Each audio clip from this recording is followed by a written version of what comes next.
마가복음의 기록에 의하면 예수님께서 십자가에 못 박히신 것은 제3시입니다. 이게 유대인의 시간이죠. 제3시. 제3시 하면은 9시가 되는 것이죠.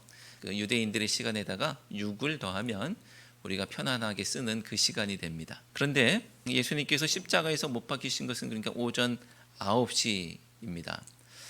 그리고 예수님은 십자가에 달리신 지 6시간 만에 돌아가시죠. 그러니까 유대인의 시간으로 제9시 오후 3시에 예수님께서는 돌아가시는 겁니다. 가상칠언 말씀 중에 지난 시간 살펴본 말씀은 십자가상에서 초반부 최소 제6시 이전, 그러니까 정오 이전에 하신 말씀인 것이죠. 그리고 오늘 네 번째 말씀을 하시는데 예수님의 네 번째 말씀은 최소 3시간의 공백이 있은 후, 그러니까 정오 이전에 예수님의 말씀이 한 정오 가까이에 대해서 말씀하셨다고 한다면 정오부터 이제 돌아가시기 직전 최소 3시간의 공백이 있은 후에 십자가에서 돌아가시기 전에 하신 말씀에 해당하는 겁니다. 왜냐하면 오늘 말씀에서는 제6시로부터 온 땅에 어둠이 임하여서 제9시까지 계속되었다라고 하고요.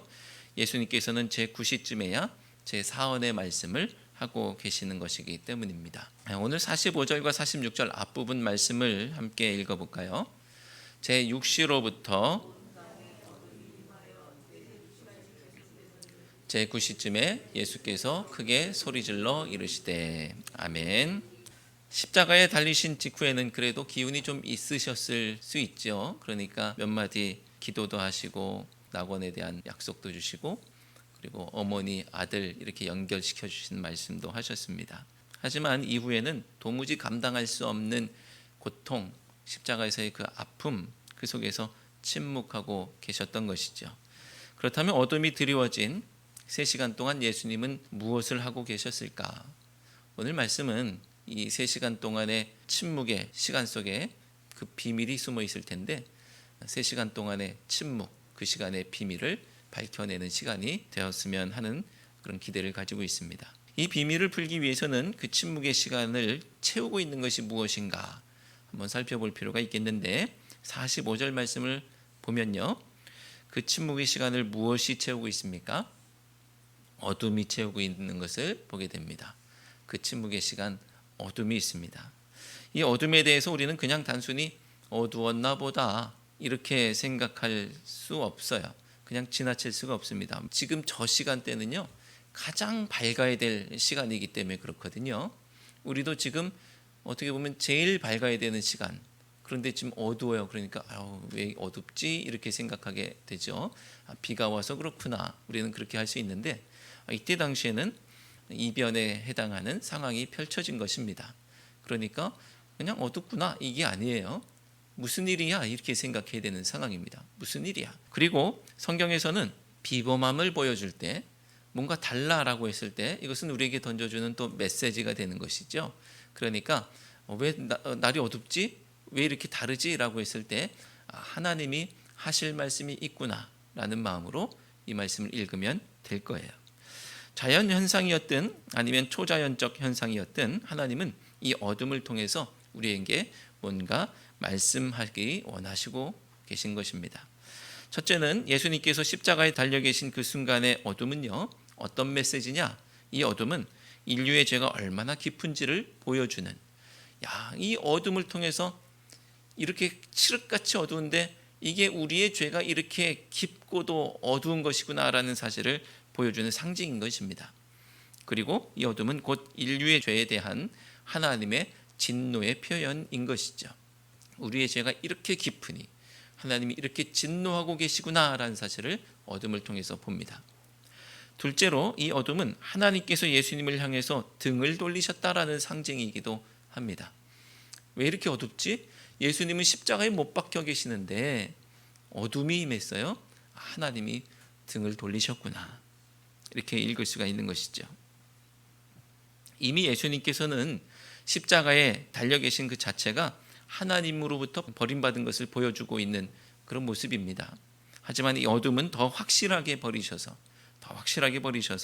십자가에서 살아서 내려올 생각은 할 수도 없고 그런 기대는 할 수도 없다라는 것을 보여주는 것이죠. 십자가에서 죽는 것이 확실하다는 선언인 것입니다. 곧 이 어둠은 예수님께서 철저하게 버림받으셨다라는 것을 알려줍니다. 셋째로 이 어둠은 하나님의 새로운 창조의 전조입니다. 우리는 이 세상을 시작하시는 성경의 기록을 잘 알고 있죠. 창세기 1장 1절에서 2절 말씀을 함께 읽겠습니다. 태초에 하나님이 천지를 창조하시니라. 땅이 혼돈하고 공허하며 흑암이 깊음 위에 있고 하나님의 영은 수면 위에 운행하시니라. 아멘. 이 성경을 시작하는 첫 말씀, 하나님이 이 땅을 만드시기 직전에 창조의 시작을 알리는 첫 말씀입니다. 그 속에 흑암이 있죠. 하나님께서 말씀으로 이 세상을 창조하실 때 이 흑암이 있었는데 그것을 다른 성경 세번역이나 공동번역 같은 성경에서는요 어둠이라고 번역하고 있습니다. 방금 살펴본 이 어둠에 대한 해석과 가능성들은 어느 하나만 선택할 수 있는 것은 아니고요, 다 유기적으로 연결되어 있는 것이죠. 하나님의 진노의 모습을 통해서 인류의 죄가 얼마나 깊은지를 알게 되고 그 문제를 해결하시고자 예수님을 십자가에 버리셨는데 그것은 그저 눈속임, 연극이 아니라 참으로 완전히 버리셨다. 그래서 이 문제를 해결하시고자, 죄의 문제를 해결하시고자 그렇게 버리셨다. 그 과정 속에서 십자가의 구원, 새로운 생명, 그리고 영생이라는 새로운 창조가 있기 직전에 어둠이 임해 있다라고 보는 것이죠. 다 연결되어 있습니다. 창세기 1장에서는 흑암, 즉 어둠 직후에 하나님께서 뭐라고 말씀하셨나요? 빛이 있으라, 그렇게 말씀하시는 거예요. 빛이 있으라 하면은 빛이 생기는 거죠. 빛이 있는 것이죠. 그렇다면 오늘 어둠이 깊이 드려진 그 순간 십자가 위에서는 예수님께서 뭐라고 말씀하셨습니까? 46절 말씀을 함께 읽겠습니다. 제9시쯤에 예수께서 크게 소리질러 이르시되 엘리 엘리 라마 사박다니 하시니 이는 곧 나의 하나님 나의 하나님 어찌하여 나를 버리셨나이까 하는 뜻이라. 아멘. 하나님의 빛의 선언 후에 빛이 있었습니다. 그렇다면 예수님의 버림받음 선언, 나를 이렇게 버리셨구나 라는 이 버림받음 선언 이후에는 무엇이 있었겠느냐라는 것인데요, 다름 아닌 생명이 있다는 거예요. 생명. 그 생명이 죽을 수밖에 없는, 아무런 소망이 없는 우리들에게는 바로 빛인 거예요. 빛. 하나님이 빛이 있으라라고 하신 말씀처럼 하나님 저를 버리셨군요 라는, 확실하게 버리셨군요 라는 예수님의 버림받음 선언 후에는 생명인 빛이 임하는 것입니다. 여기서 우리는 하나님께서 예수님을 왜 버리셨는가에 대한 답을 할 수 있어야 되겠죠. 하나님은 예수님을 왜 버리신 것일까요? 바로 죄인들을 구원하시기 위해서이죠. 죄인들을 구원하시기 위해서. 구원자가 구원받지 못하고 버림받는 것이 하나님의 구원의 역설이고요. 그리고 예수님이 구원자 되시는 방법입니다. 예수님이 우리를 구원하시기 위해서는요, 버림받으시는 거예요. 이것이 하나님의 계획이고 이것이 예수님이 구원자가 되는 방법입니다. 죄는 우리가 범했는데 하나님은 예수님을 버리세요. 우리를 버리시지 않기 위해서 예수님을 버리세요. 하지만 엄밀히 말하면 하나님은 예수님을 버리셨다기보다는 우리의 죄를 짊어진 속죄양을 버리신 것입니다. 예수님께서 세례 요한 앞으로 나오실 때 세례 요한은 예수님에 대해서 이렇게 말씀합니다. 요한복음 1장 29절 말씀 제가 읽어드리겠습니다. 이튿날 요한이 예수께서 자기에게 나아오심을 보고 이르되 보라 세상 죄를 지고 가는 하나님의 어린 양이로다. 아멘. 요한이 볼 때 예수님이 나오셨는데 저분이 우리를 위해서 십자가에서 버림받으실 분이라는 것을 알았던 거예요. 우리의 죄를 짊어지실 분이라는 것을 알았어요. 그래서 그분을 어린 양이라고 표현한 것입니다. 레위기 16장의 규례가 기록되어 있는 대속죄일의 모습을 우리가 아실 겁니다. 대속죄일에 속죄를 위해서 염소를 2마리 선택합니다. 2마리를 성별해서 한 마리는 하나님께 드리고 한 마리는 아사셀을 위해서 준비합니다. 아사셀을 위한 염소에게 머리에 안수하고 우리의 모든 불의와 죄를 거기에다 다 전가하는 거예요. 그리고 어떻게 하느냐? 이 염소를 광야로 데려가서 버리는 거예요. 광야로 가져가서 버립니다. 그렇게 되면 이 염소가 버림받음으로 이스라엘의 죄는 어떻게 돼요? 속죄가 되는 거예요. 이 염소가 버림받음으로 죄가 용서되고 새로운 생명이 생기는 것입니다. 그러니 예수님의 버림받음 선언은 이제 빛이 있으라라고 말했을 때 빛이 임했던 것처럼 이 버림받음 선언을 통해서 앞으로 빛이 임할 것만 남은 것이라는 것입니다. 예수님께서 버림받는 순간 우리가 구원받는 것이고요.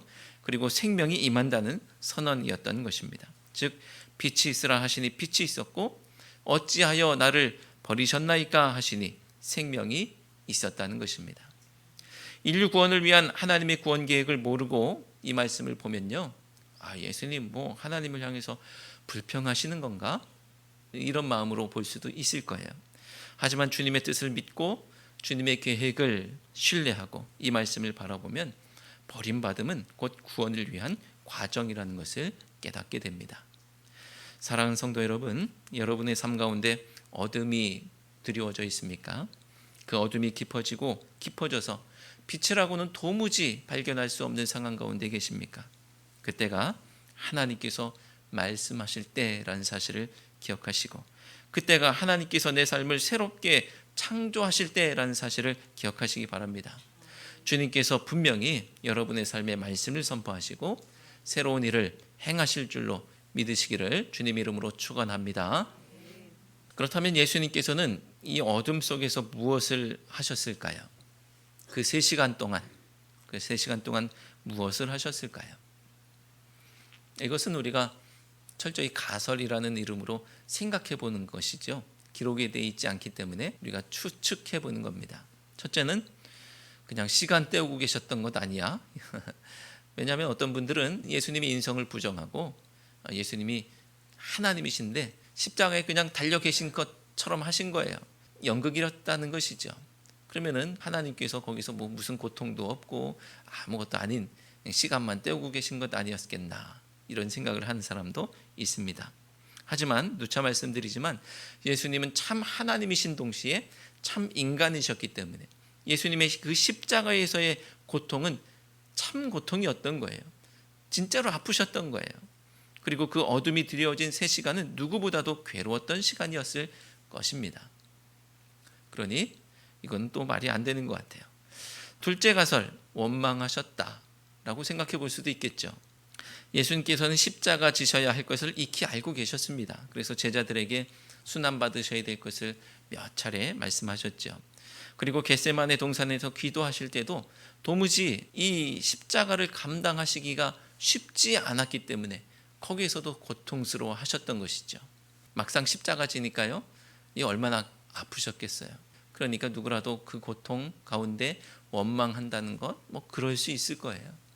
누가 뭐라고 하지 않습니다. 힘들고 어려울 때 하나님 원망할 수도 있겠죠. 누가 뭐라고 하지 않습니다. 하지만 이 원망이 쌓이고 쌓여서 입 밖으로 터져나와서 왜 나를 버리셨냐라고 하는 것이 흠이 되진 않을 수 있겠지만 이게 구원의 방법이라고 하기에는 왠지 머쓱한 일입니다. 하나님께서 이 원망으로 구원하신다, 이 구원을 이루는 도구로 사용하신다, 조금 머쓱합니다. 그러니까 이것도 그냥 가설로 한번 남겨두고요. 셋째 가설, 하나님을 기다리셨다. 그럴싸하죠? 하나님을 기다리셨다. 잘 생각해 보시면요, 기다림이 없는 버림받음은 없습니다. 버린 사람하고 관계없이 내가 버림받았어요. 근데 기다림 없는 버림받음은 없죠. 강아지들이 주인으로부터 버림받을 때가 있습니다. 그러면 어리둥절 그 자리에서 기다리는 거예요. 주인이 다시 오겠지, 뭔가 착오가 있겠지, 뭔가 잘못된 거야. 그런데 오지 않아요. 기다리고 그 순간, 어느 순간 버림받은 것이구나라는 것을 깨닫게 되죠. 하지만 이런 마음 없이, 기다림 없이 이제 자유다, 주인은 버렸지만 이 강아지는 버림받은 게 아니에요. 이제 자유다. 이렇듯 기다림은 철저히 버림받았음을 깨닫게 되는 과정입니다. 예수님은 3시간의 침묵 속에서 무엇을 하셨을까? 오직 하나님만이 해결하실 수밖에 없는 이 문제 속에서 예수님은 하나님을 기다리셨겠죠. 이제나 저제나 주님 언제 나타나실지 기다리셨겠죠. 주님의 음성 들리지 않는지 귀 기울이셨겠죠. 세미한 음성 놓칠세라 귀 기울여서 주님 말씀을 기다렸을 것입니다. 어둠 속 3시간 예수님께서 하나님을 기다리지 않으셨다면 왜 버리셨냐고 하실 수가 없는 거예요. 이 기다림, 이 처절함은 주님께서 버림받으셨다는 것을 확실하게 깨닫는 장치였던 것이고, 이 기다림 속에서 버림받음이 확정되었을 때 주님께서는 엘리 엘리 라마 사박다니라고 확실하게 버림받았다고 선언하신 것입니다. 사랑하는 성도 여러분, 여러분의 삶 속에 망연자실, 두 손 놓을 수밖에 없는 어둠, 오직 주님만이 손 쓰실 수밖에 없는 그 어둠이 있으십니까? 그 어둠 속에서 여러분은 무엇을 하시겠습니까? 저라면 예수님처럼 하나님을 기다려 보겠습니다. 기다릴 만큼 기다려 보셨습니까? 제가 그거 안 해본 줄 아십니까? 저도 기다릴 만큼 기다렸습니다. 그런 분도 계시겠죠. 하지만 기억하시기 바랍니다. 하나님을 기다리면은 끝이 있을 수가 없지요. 어찌 사랑의 끝이 있겠습니까? 사랑의 끝이 없죠. 하나님의 사랑이 영원하듯 우리의 기다림도 영원한 기다림이 되어야 될 줄로 믿습니다. 왜냐하면 하나님께서도 우리를 영원히 기다리시기 때문에 그런 것이죠. 하나님의 사랑이 영원하기 때문에 그런 것이죠. 우리의 기다림 끝에 무엇이 드러날까요? 예수님처럼 버림받음이 확실하다는 것이 드러날까요? 예수님은 그 기다림 끝에 버림받음이 확실해졌거든요. 하지만 그것은 하나님께서 구원하시는 방법으로서의 과정의 모습이었던 것이죠. 예수님의 기다림 끝에는 버림받음이 있었다고 한다면 우리의 기다림 그 끝에는 하나님이 계신 겁니다. 그 끝에는 주님이 계십니다. 왜냐하면 하나님은 예수님을 버리심으로 우리가 있는 그 어둠 속으로 찾아오셨기 때문이에요. 예수님을 버리심으로 우리가 있는 어둠 속으로. 서두에서 어둠은 예수님으로부터 등을 돌리는 것이라고 말씀을 드렸습니다. 하나님께서 예수님으로부터 등을 돌리신 것이 그 어둠으로 표현되었다라고 말씀드렸습니다. 그 등을 돌리면 누군가를 바라봐야 되겠죠. 우리를 바라보시는 거예요. 예수님을 버리심으로 우리를 바라보시며 우리를 구원하시는 것입니다. 등을 돌리셔서 우리를 보세요. 지금 하나님의 얼굴이 나를 향하고 있다는 사실을 기억하시기 바랍니다. 예수님께서 어둠 속에서 하나님을 기다리셨다면 그것은 그가 하나님과 단절됐다고 생각하셨기 때문입니다. 옆에 있는 사람을 기다리진 않죠. 하나님이 지금 안 계신 거예요. 하나님과 뭔가 끊어져 있기 때문에 하나님을 기다리신 거예요. 예수님께서. 그렇기 때문에 어둠은 또한 하나님과의 단절을 의미합니다. 어떤 이에게 하나님과의 단절은 견딜 수 없는 고통인 것이죠. 그러니까 기다리는 거예요. 그래서 이 어둠은 하나님도 함께 슬퍼하시고 고통당하고 계시다는 것을 보여주는 것이기도 합니다. 아들과의 단절은 하나님께도 큰 고통이었던 거예요. 예수님만 고통스러우셨던 것이 아니라는 겁니다. 하나님도 그 어둠 속에서 고통스러워 하시는 거죠. 하지만 어떤 사람에게 어둠은 고통이 아니라 방종할 근거가 되기도 합니다. 그래서 이런 사람들은요, 밤을 기다려요. 밤만 돼봐, 밤만 돼봐라. 어둠을 기다립니다. 하나님 안 계신 그곳 어둠, 하지만 하나님 안 계신 그곳은 지옥이죠. 오히려 천국보다는 지옥이 편한 사람도 있는가 봅니다.